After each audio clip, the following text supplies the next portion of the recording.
Yo, yo, Tony D back with my reading list from last night. Actually, not a list, but you know what I read last night. That's what I'm morphing this into. That's what I've always done when you see piles of books that I do mega micro reviews.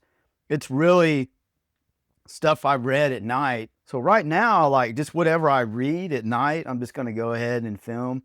It's okay, man. It's cool. All new Spider-Gwen Ghost-Spider. This is cool, man. Stephanie Phillips. I was introduced to her with the book Grimm. I believe, I can't remember if Grimm was, it's Boom Studios. Decent little series. I was on it for, I believe, 24 issues. I've got a good little run of it. Kind of fizzled for me a little bit, but she's a good writer is what I'm getting to. I enjoyed what I had. There's a shout out to Grimm. I know I'm getting off track, but there's a lot of cool alternate covers as well. I'll probably highlight that someday, but the artist, Paolo Villanelli, it's really good. I enjoy this artwork. The story, so give you a little background with me and this character. I've never bought a Spider-Gwen book. This is like my first series of this. I don't know why I didn't get into it, but man, I'm always trying to stretch my imagination and my collection and what I'm getting into. I'm always dipping into things. Try something different, it's good. So Spider-Gwen, this issue actually opened the door more for me with the person she's hanging out with, and it's the tarantula, which I thought was interesting. So you have the tarantula she's with now. This is the father, and I totally dig this character. This dialogue really says a lot about this universe's justice system. And it's mentioned, hey, if you're metahuman or vigilante or whatever, like you're treated differently in this universe. And it's displayed very well here with the narration. And he just wants to see his son. Since I'm so fresh to these characters, I'm curious what the relationship is with his son. So Stephanie Phillips good with that, with developing a relationship. With Grimm, there was a lot of that as well. So she's facing down this, it's like a Venom type character. And that's totally cool how you're the perspective out of the mouth. But as you can see, the art's really cool. The paneling kicks into that cinematic action mode. Yeah, totally dig it. So for me, I get more of an introduction about Spider-Gwen's past. This tarantula is pretty cool, man. I dig it. So this thing, it has some abilities here. Morphing. You get it. It's totally a symbiote. You know what I'm saying? And you get that reveal where it's like this bam, she totally remembers. So since I don't know anything about this character, at one point it looks like she had a symbiote, had that action. So this is her, I'm going to call it Venom, man. It's better than saying symbiote, I think. But this version of Venom is mad at her, throwing a tantrum.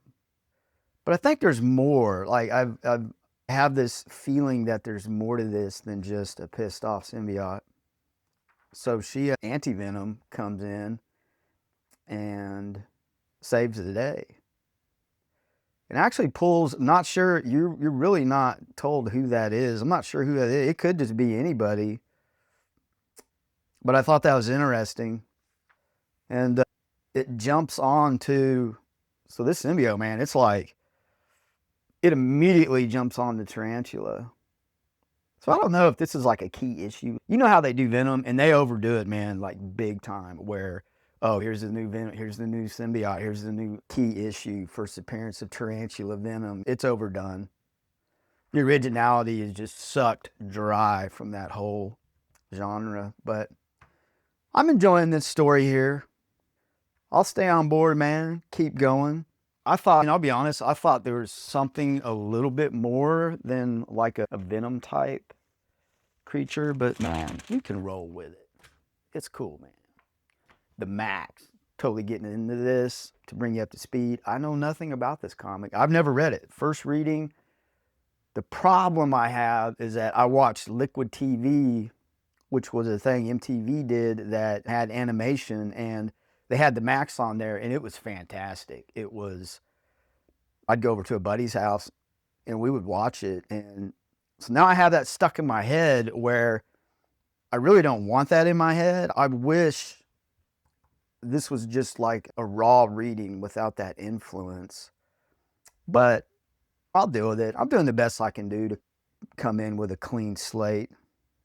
Yeah, you're getting more of the whole thing is this like a someone's mental illness that's just, we're seeing it from their perspective. It's brilliant how this is written, where Maxx and Mr. Gone are fighting up there, and just the cape, like this character right here, he's just talking about how this thing looks alive and how maybe it's part of the gas station. It's really interactive.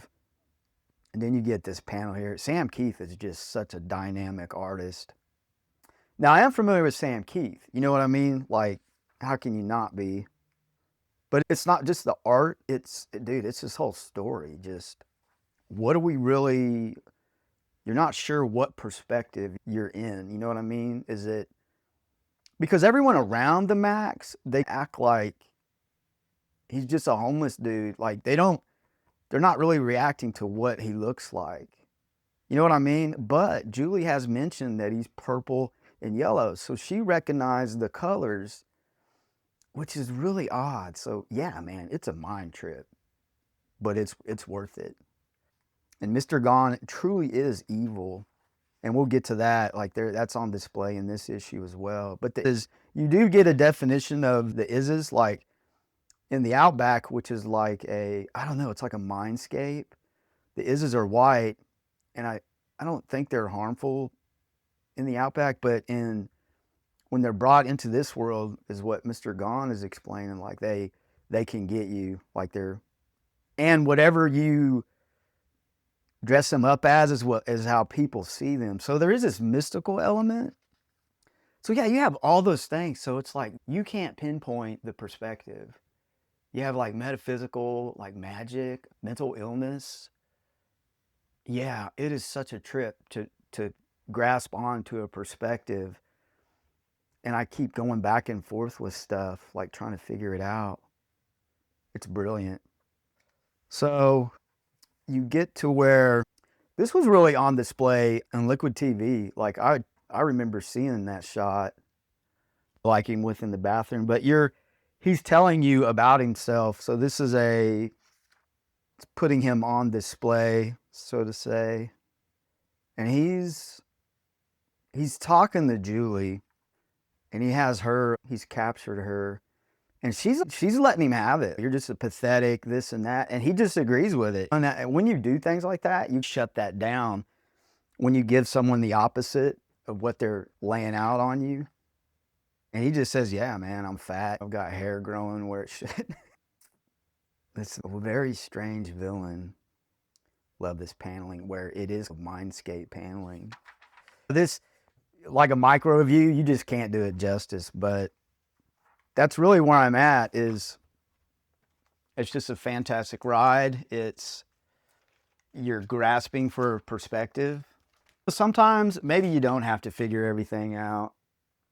Enjoy the story, but yeah, that's what we do, right? We got to figure it out. Getting to the next thing. And imagine I'm reading this before I go to sleep.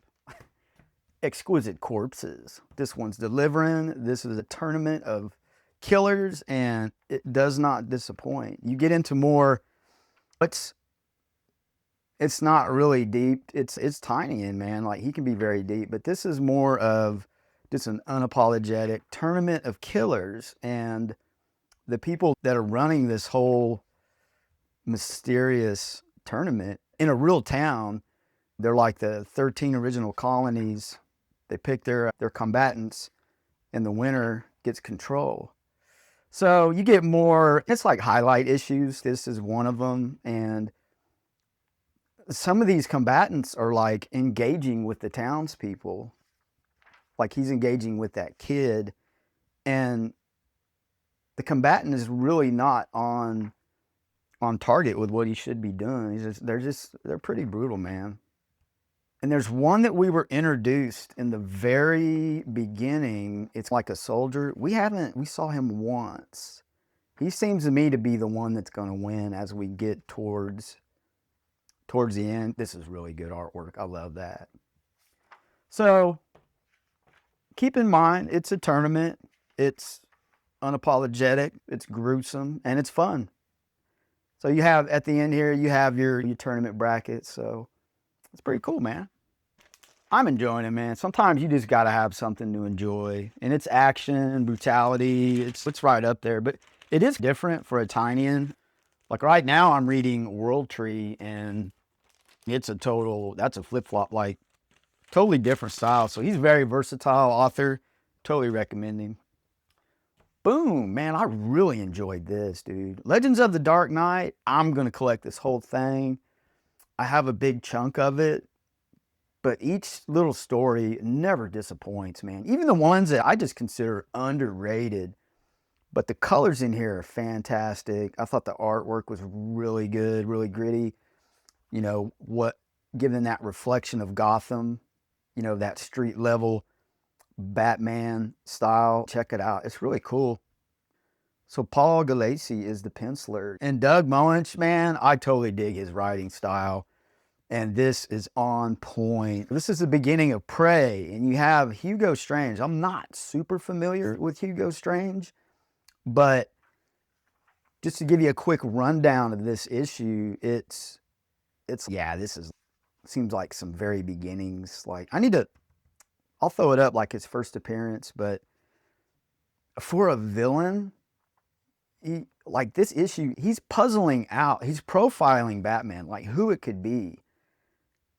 And this is brilliant. If anything, man, get it for this, where as he profiles, he's hitting the nail on the head, and Batman squeezes his glass as hey, this person is traumatized, probably something has happened to him that haunts him. It's like he's figuring it out. So that's a great display of narration and the artwork. Look at that. Like the expression on the face. Love the close-up. Yeah, it's good stuff. Some of these things I read at night, I mean, they need like a full-blown review type. But yeah, the beginning of Prey, it's really good. And then you have the beginnings of the Batmobile. That's what's cool about these series as well. It's the beginnings of the Dark Knight, hence the legends. Totally love this perspective. But yeah, these stories never disappoint. If you're new to comics, this is probably like a really good jumping on point for the older type stuff. I say old, man, it's like, I believe, oh God, what are we talking about here? Possibly the 80s. I'm trying to get a beat on it. I really should know that. Yeah, 1990. This is issue 90. So you like very late 80s, early 90s, like just to jump into that era of comic books. The reason why I say that is all of them are really highlighted by a story, like, and they have the story at the bottom. So jump in anywhere, man. Get any of them. They're affordable. And this would be a really good, I don't want to call it research, but like a really good dip into the Batman mythos in that time period. Totally recommend it, man. These stories never disappoint for me. And you have Catwoman involved as well. And the one thing that really, like, I really thought was creepy and cool was Hugo Strange is like in his apartment. He's got this chick there. Like, you'd think he'd be focused on that, but you never see her again. And he puts on this little bat suit that he has to immerse himself into who this person might be. And you have this back and forth, very cinematic, very cool interaction. And it's creepy. Check that out. That's badass, man. Shout out to this artist, man. That's what I mean. You'll get niblets of artists that you probably never hear of. So Catwoman she's involved. I guess with what Batman's doing here, it's a police squad that is set up to hunt Batman down, and they're off script. They're supposed to be working for Gordon, but they're doing things on their own. I don't know. I totally get what they're doing. Like, this guy Gordon picked him because he's a meathead and he can manipulate him because he doesn't want to catch Batman because he's useful. But this guy, the guys he picks, he's testing them to see if they got what it takes. So he's going around Gordon.